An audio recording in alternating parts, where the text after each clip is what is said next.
कक्षा 10 विज्ञान अध्याय 3 धातु एवं अधातु में धातुओं का संक्षारण, संक्षारण से सुरक्षा, मिश्र धातु एलॉय और अमलगम के बारे में चर्चा करेंगे। अब हम लिखेंगे धातुओं का संक्षारण, कोरोजन ऑफ मेटल। तो सब बच्चे देखे होंगे कि जंगले में लगे हुए लोहे का जो जंगला है वो उसमें मूर्छा लग जाता है, फाटक में मूर्छा लग जाता है। लोहे की बनी हुई वस्तुओं में क्या होता है, मूर्छा लग जाता है और वो धीरे धीरे नष्ट हो जाते हैं। सब बच्चों ने फाटक में, खिड़की में, दरवाजे पर, जंगले पर ये सब देखा होगा। ऐसे ही देखा होगा कि चांदी के जो पायल आदि होते हैं, चांदी के जो आभूषण होते हैं वो क्या होता है, काले पड़ जाते हैं। और ऐसे ही आपने तांबे का बर्तन देखा होगा, तो तांबे के बर्तन धीरे धीरे क्या हो जाते हैं, हरे हो जाते हैं और धीरे धीरे क्या होता है, क्षरण हो जाता है, वो नष्ट होने लगते हैं। तो धातुओं का संक्षारण क्या चीज़ है, इसके बारे में हम लिखेंगे, कोरोजन ऑफ मेटल। तो इसको लिखिए आप, नम वायु के संपर्क में आने पर धातु की सतह का क्षरण मन नष्ट हो जाना क्या कहलाता है, संक्षारण कोरोजन कहलाता है। फिर से देखिए, नम वायु के संपर्क में आने पर धातु की सतह का क्षरण संक्षारण कोरोजन कहलाता है। संक्षारण क्या है, एक ऑक्सीकरण प्रक्रम है। तो सब बच्चे लोहे या लोहे से बनी वस्तुओं में जंग लगते हुए या उसका क्षरण देखा होगा, जंगले में, फाटक में, अलमारी में, इन सब जगहों पर। अब जैसे उदाहरण के लिए देखिए, जो चांदी सिल्वर है, तो चांदी का जो आभूषण है उसे नम और खुली वायु में छोड़ देने पर क्या हो जाता है, धीरे धीरे काली पड़ जाती है। नमी हो और हवा हो तो क्या हो जाएगा, वो काला पड़ जाता है। जैसे बच्चों ने देखा होगा कि पायल आदि क्या होता है, काला पड़ जाता है, उसके आभूषण क्या होते हैं, काले पड़ जाते हैं। ऐसा क्यों होता है, क्योंकि जो चांदी या सिल्वर है ये मूल रूप तो सफ़ेद रंग का चमकता हुआ पदार्थ है, तभी तो आभूषण बनाया जाता है। और हवा में उपस्थित सल्फर से क्रिया करके क्या बनाता है, सिल्वर सल्फाइड, Ag+S बराबर AgS, सिल्वर प्लस सल्फर बराबर सिल्वर सल्फाइड। तो चांदी तो सफ़ेद चमचमाता हुआ पदार्थ है, चमकता रहता है, और जब सल्फर से क्रिया कर जो हवा में उपस्थित होता है तो क्या बन जाता है, काला पड़ जाता है, फिर उसे साफ कराना पड़ता है। ऐसे आपने देखा होगा कि आपके घर में तांबे के बहुत सारे बर्तन होंगे। तो तांबे के जो बर्तन है, कापर, वो क्या होता है, नमी और कार्बन डाइऑक्साइड के साथ क्रिया करके क्या बनाता है, हरे रंग का पदार्थ बेसिक कापर कार्बोनेट CuCO3 बनाता है। तो वातावरण में क्या है, कार्बन डाइऑक्साइड मौजूद है और नमी मौजूद है। तो यहाँ पे देखिए, जो तांबा है ये भूरे रंग का होता है। ये क्या करता है, कार्बन डाइऑक्साइड जो हवा में उपस्थित है उससे और जल नमी से क्रिया करके क्या बनाता है, कापर कार्बन CuCO3, और फिर हाइड्रोजन गैस बाहर निकलती है। तो आपने देखा होगा कि तांबे के बर्तन अगर नमी है, आपने बर्तन को ठीक से सुखाया नहीं है तो क्या हो जाता है, एक दो दिन में हरे रंग के हो जाते हैं और हरे रंग का उसमें जंग लग जाता है, एक तरह से देखा जाए, और उसका क्षरण होने लगता है। ऐसे ही आपने देखा है, इसकी चर्चा कर भी चुके हैं कि तीसरा क्या है कि नमी युक्त वायु की उपस्थिति में लोहे पर भूरे रंग का जंग या मूर्छे की परत चढ़ जाती है। ये सब बच्चे जाने, जंगला में, फाटक में, अलमारी में मूर्छा लगने से क्या होता है, क्षरण हो जाता है। यहाँ देखिए, लोहा हवा में उपस्थित ऑक्सीजन से क्रिया करता है, हवा में नमी भी है, तो नमी और ऑक्सीजन से क्रिया क्या बनाता है, 2Fe2O3 इंटू XH2O। तो यहाँ N2H2O है। तो लोहा जो आयरन है क्या होता है, धीरे धीरे ऑक्सीजन और नमी की उपस्थिति में उस पर मूर्छा लग जाता है और क्या बन जाता है, फेरिक ऑक्साइड। इसी फेरिक ऑक्साइड को हम मूर्छा या जंग कहते हैं, जो भूरे रंग का हो जाता है। और धीरे धीरे क्या हो जाता है, लोहा या लोहे की बनी वस्तुएं नष्ट होने लगती हैं। इसे कहते हैं हम धातुओं का संक्षारण। तो आगे हम लिखेंगे संक्षारण से सुरक्षा, प्रिवेंशन फ्रॉम कोरोजन, अर्थात हम धातुओं को, चाहे लोहा है, चांदी है, तांबा है, उसे किस तरह से हम संक्षारण होने से या क्षरण से रोक सकते हैं। तो धातुओं को संक्षारण से सुरक्षा प्रदान करने के लिए निम्नलिखित उपाय अपनाए जाते हैं। तो पहला आप लोगों ने देखा होगा कि जैसे लोहे का बना हुआ फाटक है, अलमारी है या जंगला है, क्या करते हैं लोग? पेंट करा देते हैं। तो पहला है कि पेंट करना। तो धातुओं की सतह पर किसी अम्ल अवरोधक रंग पेंट से रंगाई करके उसे क्षरण से बचाया जा सकता है। तो समान रूप में क्या करते हैं हम कि लोहे या लोहे की बनी वस्तुओं का पेंट कर देते हैं। जंगला हो, अलमारी है, तो क्या करते हैं उसको, उपकरण है, क्या करते हैं उसको हम पेंट कर देते हैं। दूसरा है ग्रीस या तेल लगाकर। तो अगर लोहे या दूसरी धातुएं हैं उस पर धातु की सतह पर ग्रीस या तेल लगाने पर क्या हो जाता है, वह वायु के संपर्क में नहीं आ पाता और संसरण से बच जाता है। तो जब हम ग्रीस या तेल लगा देंगे तो जो लोहा या लोहे की बनी वस्तु क्या होता है, सीधे हवा के संपर्क में नहीं आ पाता और इस प्रकार से उस पर मूर्छा नहीं लग पाता और संक्षारण से बच जाता है। तीसरा है यशद लेपन। अब यशद लेपन ध्यान से देखिए। यशद लेपन को अंग्रेजी में कहते हैं गैल्वनाइजेशन।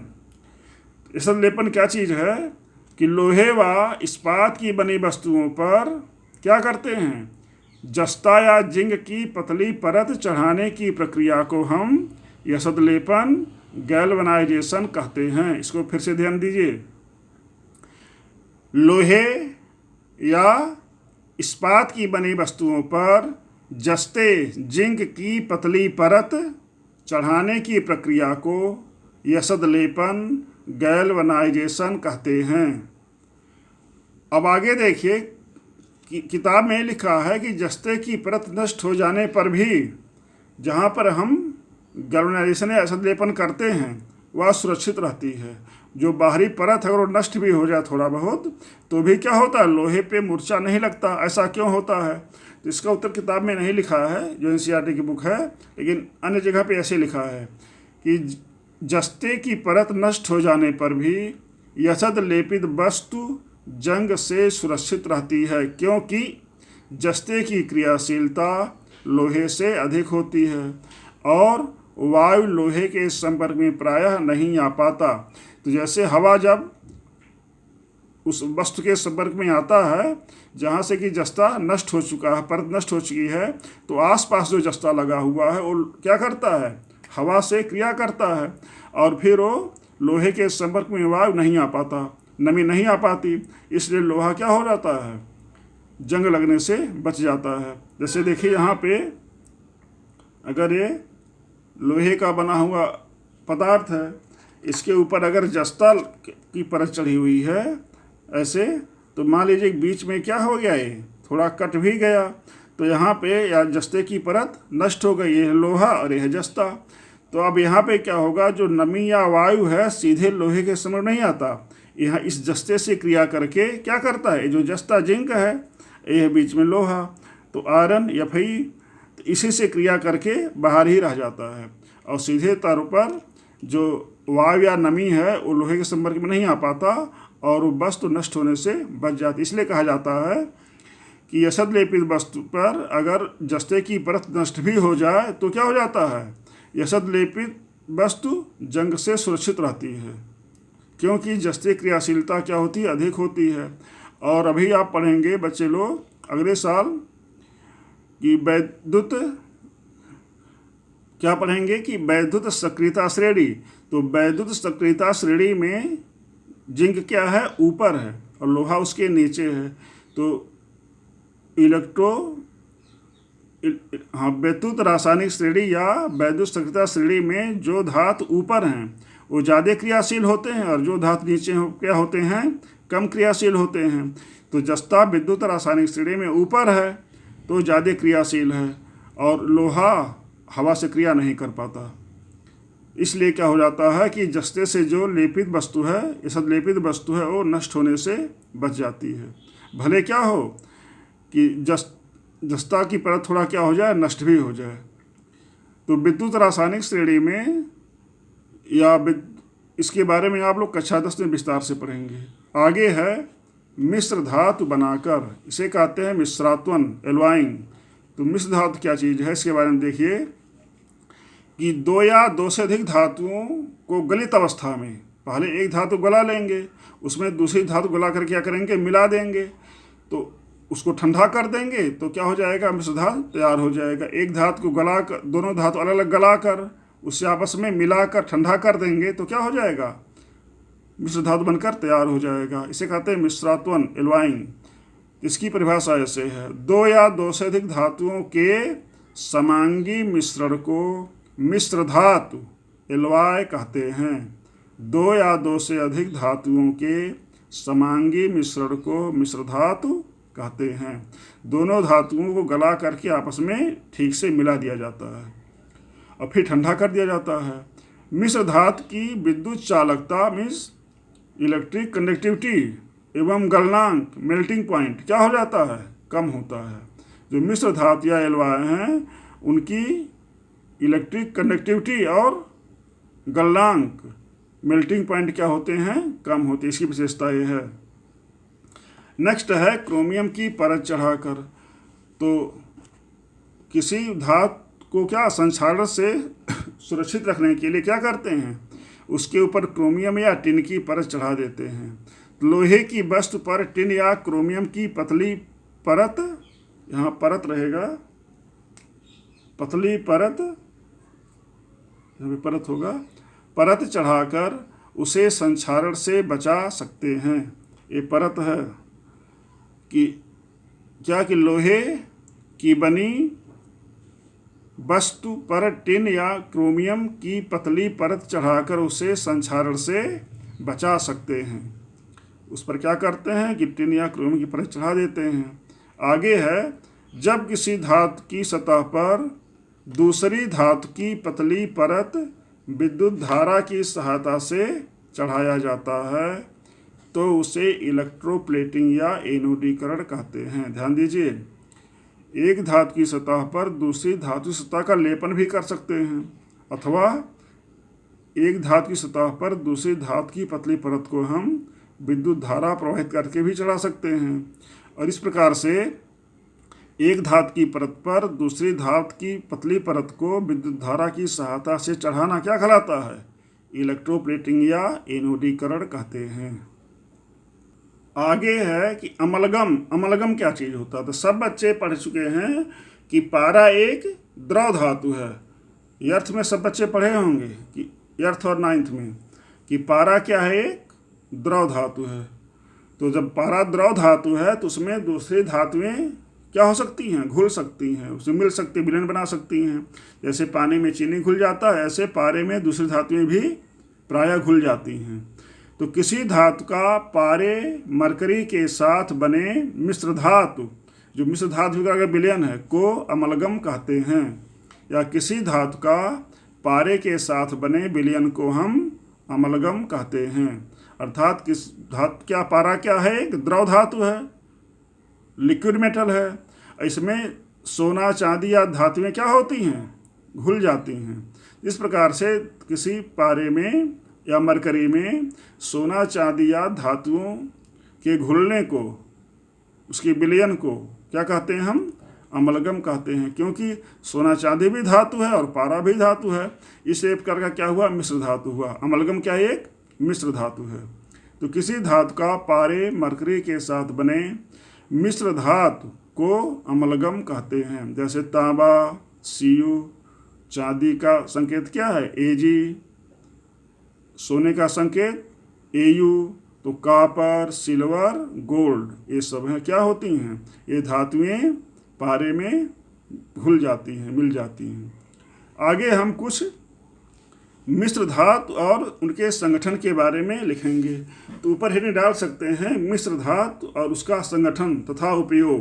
तो ऐसे आप सारणी बना लेंगे कि मिश्र धातु संगठन, मिश्र धातु में एल्वा, संगठन मीन्स कंपोजिशन और इसका उपयोग मीन्स यूटिलिटी, यूज।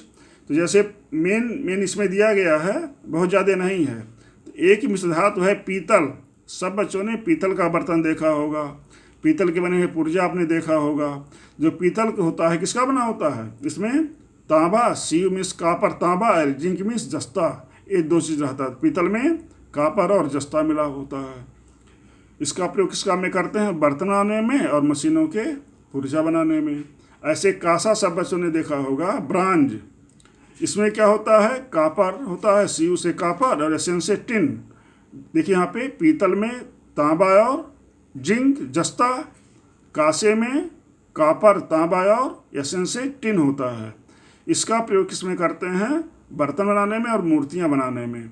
आपने कांसे के बने हुए बर्तन को देखा होगा, बड़े बुजुर्ग से पूछेंगे तो बताएंगे। मूर्ति बनाने में सब बच्चे देखे होंगे कि जब रेडियो टेलीविज़न बनाते हैं तो क्या करते हैं, बिजली के तारों पे टाँका लगाते हैं, सोल्डर करते हैं, ठीक ना, विद्युत बिल्डिंग में।